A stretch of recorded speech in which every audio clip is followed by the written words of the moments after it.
A crash of thunder preceded May as she stormed into her home. Before she slammed the door behind her, a flash of lightning lit up the sky, making a stunning backdrop for the olive-skinned, full-figured beauty. Of all the damn nerve! She stomped her foot, kicking at a chair's leg. Ouch! Damn it! Why was she acting like a teenager? Him. It was all his fault. How dare Jake? No, she corrected herself. She shouldn't be thinking of him as Jake. He was Doc to everyone else. And as many years as she'd known him, she'd have thought that by now she'd have become accustomed to that moniker. But he'd always be Jake to her. Jake. The man she'd fallen in love with. Correction. He was the shifter she'd fallen in love with. She'd thought after Brad had died that she'd never find love again. Her heart had been broken. She'd been content with the dream she had of rebuilding Bear Canyon Valley into the shifter community that it used to be. She'd only been good friends with Jake. Doc. Oh, hell with it. She couldn't call him Doc. Just couldn't. He'd always be Jake to her. Sexy, amazing, muscle-bound Jake, the bear shifter. When she'd run into Jake again, he was a widower too. He'd been married to Astra's mother, who was killed in a shifter battle, leaving behind a little girl that Jake had to raise on his own, his stepdaughter, Astra. He'd buried Astra's mother and taken Astra to Florida, where he'd done a wonderful job of raising her. Then he'd come back to Bear Canyon Valley.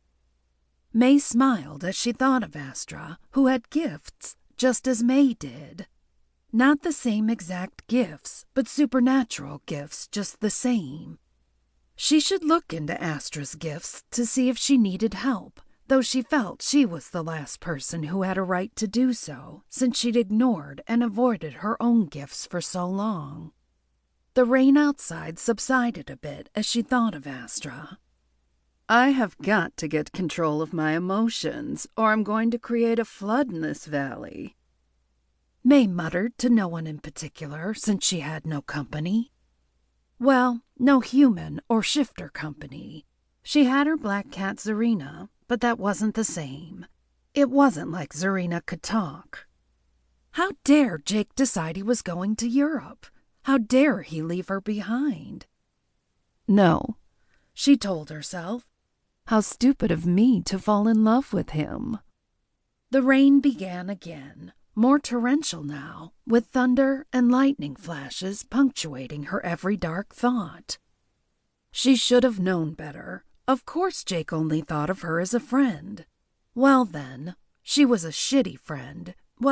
Then she was a shitty friend because she'd slipped out of Grant's home without an explanation other than she didn't feel well. She'd braved the hammering rain and wind, tears blinding her, and she'd come home. To pout, to sulk, to cry. She threw her purse onto the sofa. It bounced, and her tablet flew out and crashed to the floor, right on the tail of another boom of thunder. That was followed by a knock on the door. Who in the world would be knocking on her door after 9 o'clock on a Friday night? Of course, remembering that it was a Friday night didn't help, because then she thought about her standing Friday nights with Jake. Guess those weren't dates so much as they were two friends going out. She mused bitterly as she headed toward the back door. Jake looked around the mostly empty table in Grant and Chelsea's dining room.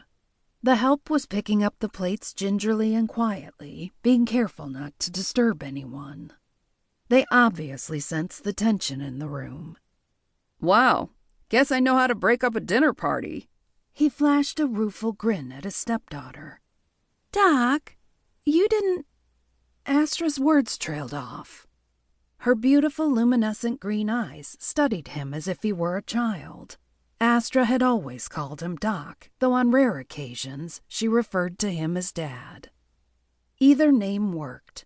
He was the only father she knew, and she'd told him many times that he was the only father she wanted.